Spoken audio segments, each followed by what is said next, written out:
สบายดีท่านผู้ชมวันนี้บอสบูนกะดำเนินเรียกครอบครัวคือเก่านะท่านผู้ชมบุท่านได้ไปถ่ายดีไซน์นะวันนี้กะเสียน้ำไม้ให้นี่แหละท่านผู้ชมน้ำไม้แล้วก็ที่ซักนะซักแล้วอย่างก็ต้องได้ไปดำเนินชีวิตแบบถ่ายคลิปคือว่าบ้านชีวิตเท่านะแต่ว่าตอนนี้เห็นเบียกเองก่อนนะผม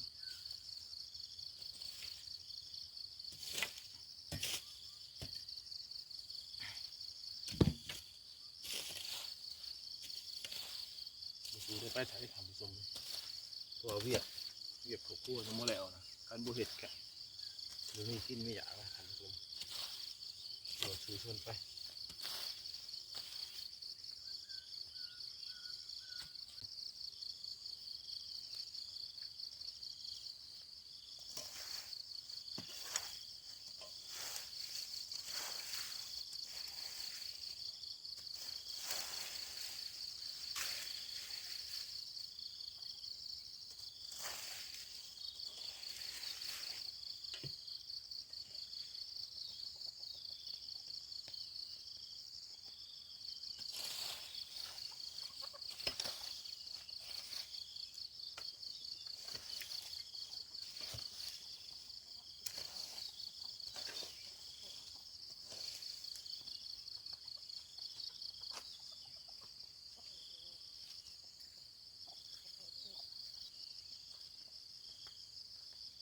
นะครับกระตูด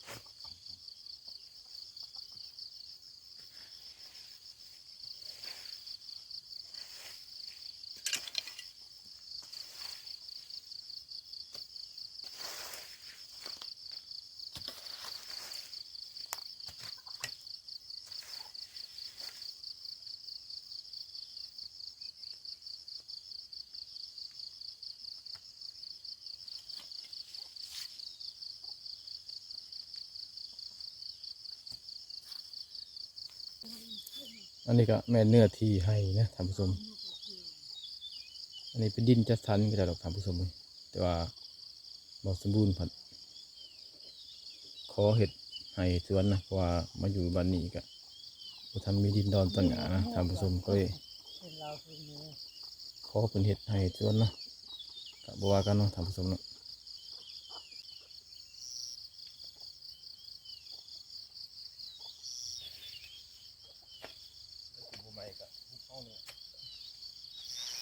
ฝนตกลุกโหดนะท่านผู้ชมฝนตกทุกมือมันก็เลยบ่ไหว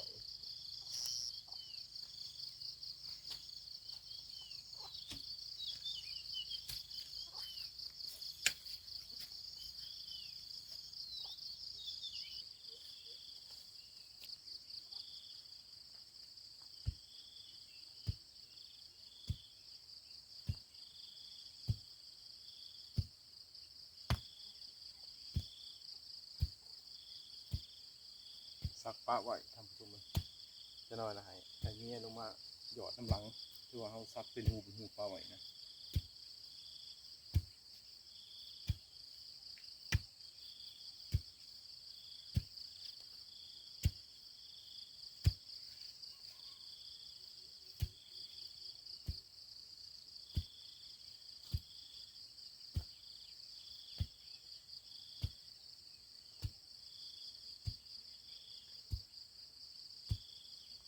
คือชาวบ้านก็จะผู้ก็จะชำนาญก็จะซักไปด้วยทำตรง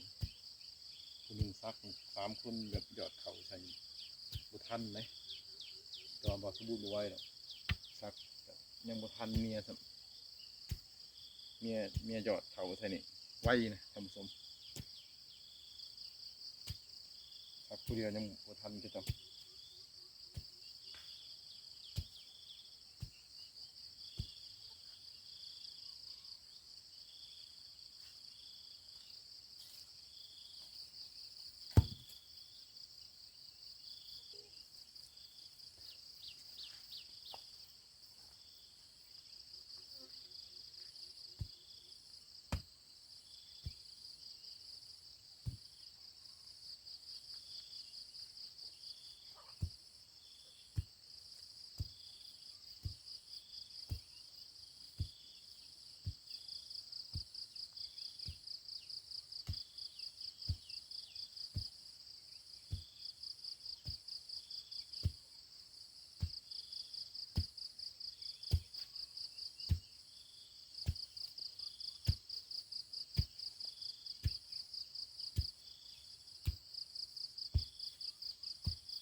มื่อวานนี่ก็ซักเลยท่านผู้ชม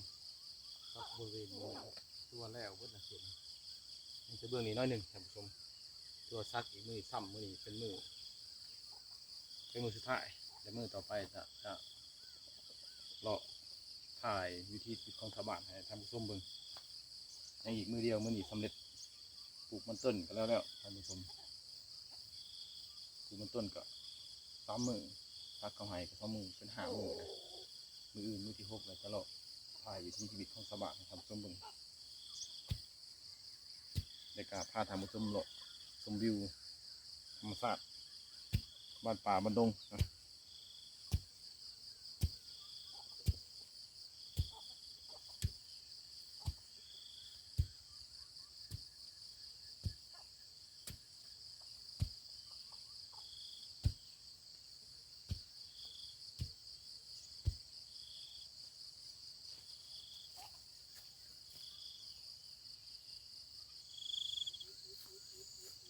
สำหรับบ่าวสมบูรณ์เห็นไห้สวนนี่กับบุกไก่ดอกท่านผู้ชมเลยแปะอยู่กับข้างเฮือนของบ่าวสมบูรณ์เองเนี่ยนี่ท่านผู้ชมเห็นบ่ไก่ก็ยังมากินเขาที่บ่าวสมบูรณ์ซักวานนี่อยู่ไห้นี่ก็บุกกว้างปานใดนี่คือนั่นท่านผู้ชมเห็นนี่เพียงหัวขาวๆนี่มานี่ท่านเอ้ยนะประมาณอยู่ได้อยู่ไร่หนึ่งแหละบ่ฮอด